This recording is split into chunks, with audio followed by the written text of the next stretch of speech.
Hello, my name is Don Parsons. I'm a state representative here in Georgia. I represent part of Cobb County, which is a county just north of Atlanta. This year, one of the bills that I'm sponsoring is House Bill 176. House Bill 176 is, the name of it is the BUILD bill. Broadband infrastructure leads to development. We have a need in the state of Georgia, as we do all across this country, of greater cellular coverage. It is a cellular network, and as more devices are added to the network and the devices require more and more bandwidth, that cellular network has to be built out, and more cell towers built and more cellular equipment on the towers. Here in Georgia, we're one of the most active states in the country when it comes to cellular use. And here in Metro Atlanta, even more so. Not only that, we want to make sure that public safety issues are addressed. When somebody dials 911, the call goes through and help is sent on the way. We want to make sure that children get in touch with their parents.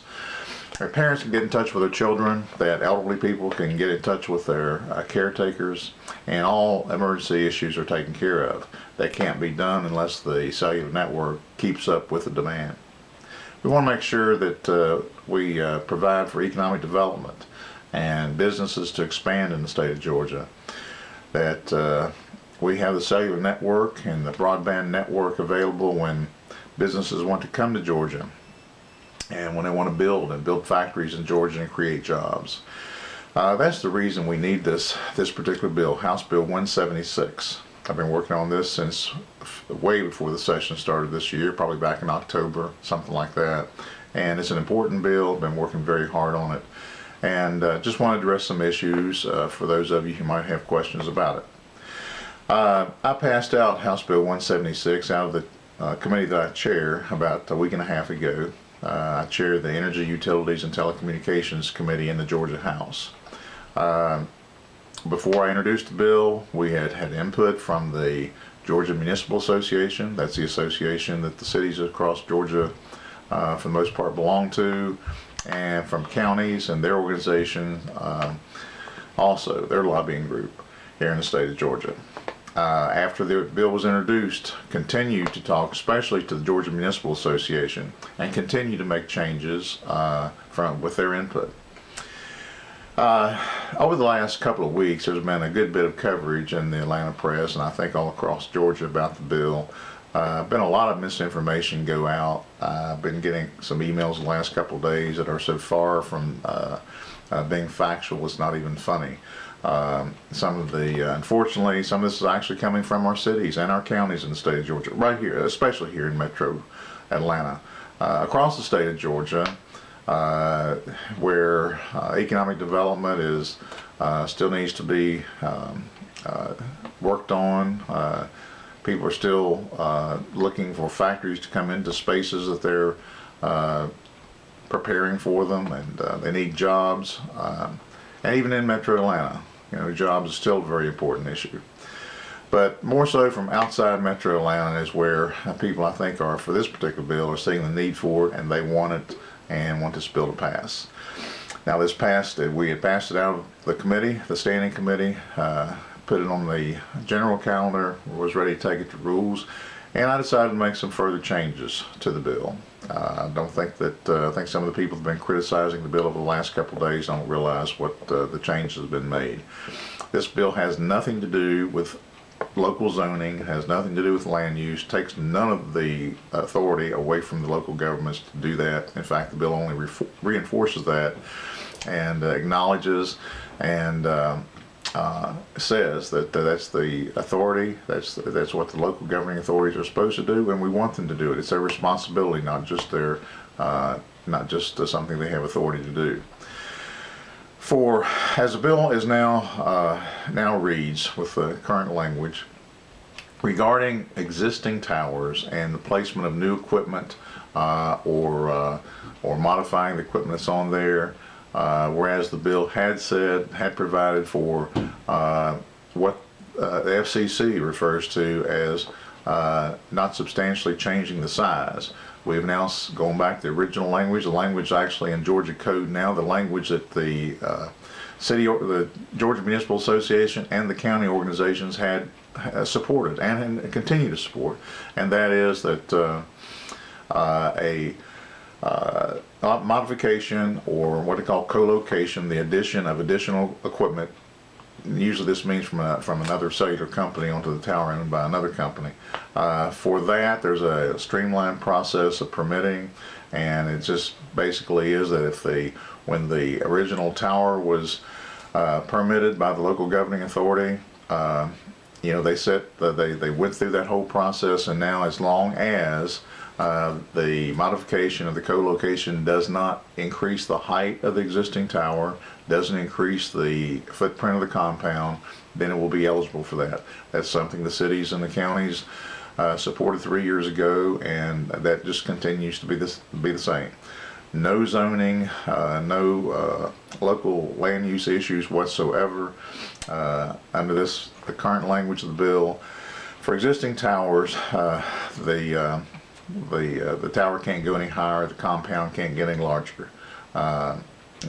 In the original bill, that would not have been an issue anyway, because even that had to be based on the original zoning permits, but that seemed to become a question, a problem with the local governing authority, so I've taken that out. The language is just the same. The only change in relation to existing towers is that there's still the 90-day clock for, here again, additions or modifications to an existing tower. But after 90 days, and the local governing authority certainly has their 90 days to make a decision, but if we have not made a decision within 90 days, then the application will be considered to be approved.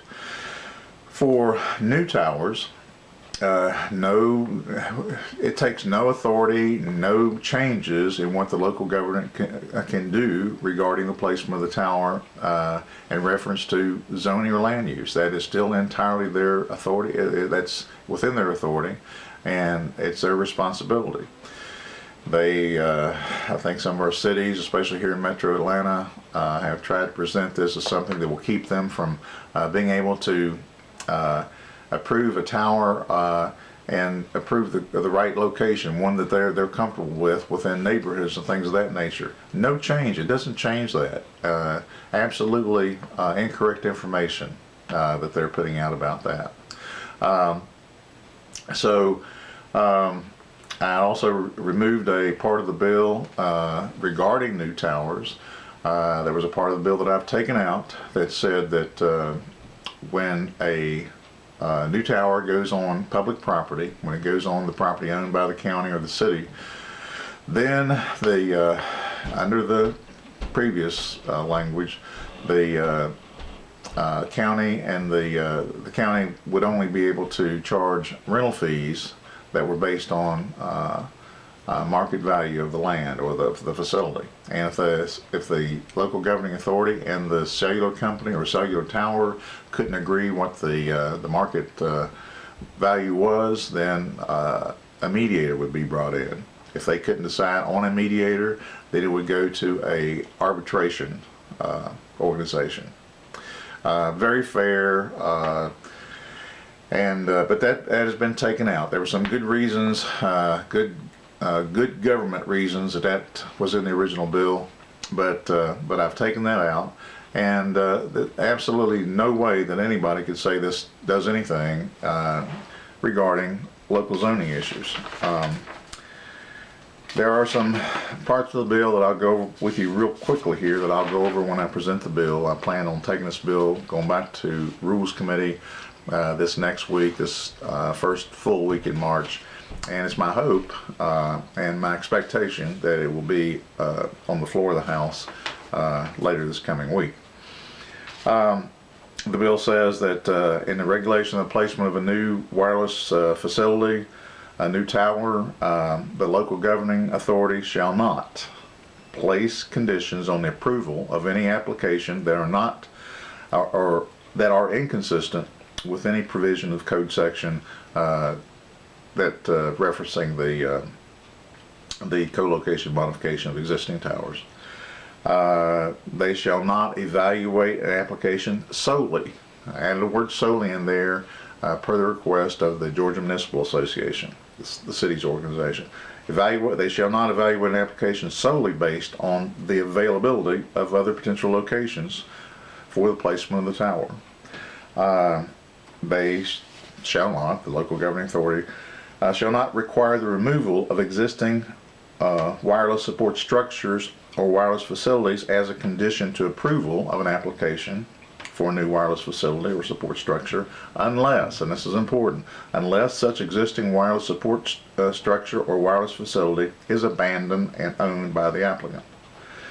That's a part of the bill that's been misrepresented. The local governing authority shall not impose any requirements or restrictions with respect to objects in navigable airspace that are greater or in conflict with FAA regulations. Very common sense, very reasonable.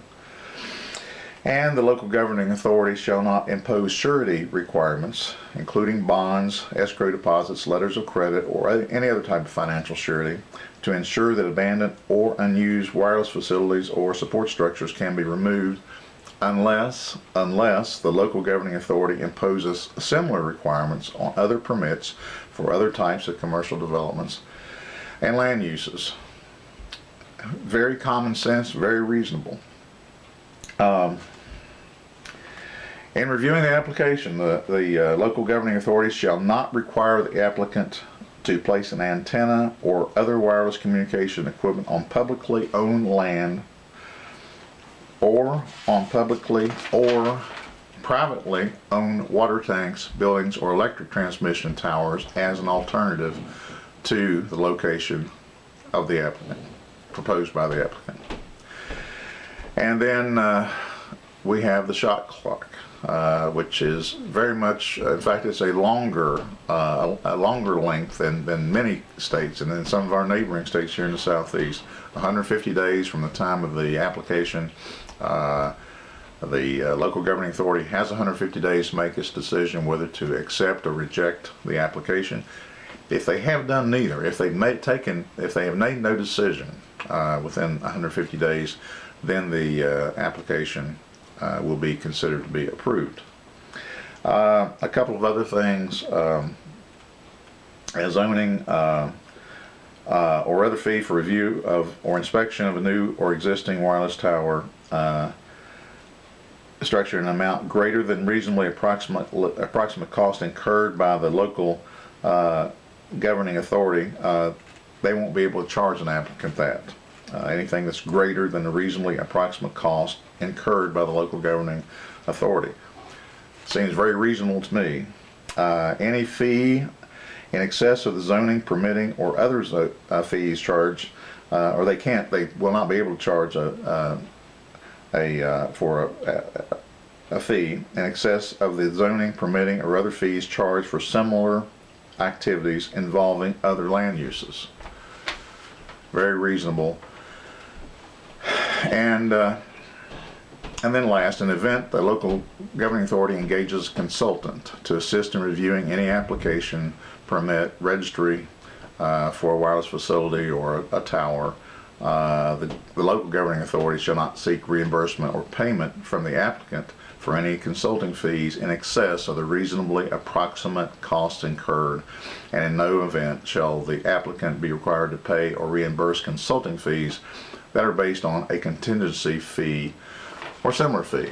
And that's the bill. That is the bill. It's House Bill 176. It's available on the Georgia General Assembly website. You can read it yourself, but what I've read is basically the bill. And here again, it doesn't infringe on the rights, the authority of the local governing authorities. It just speeds up this process for something that needs to be sped up. We have to get these things permitted, and in no way takes away the local governing authorities' authority or ability to deny the permit.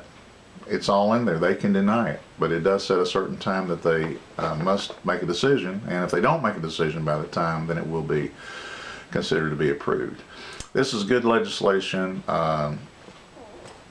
I'm always available to answer any questions about it. I hope to get it to the floor later this week, this first week in March 2013, and it's my hope and my expectation that it will be approved and then send it on over to the Georgia Senate, and we'll work it over there.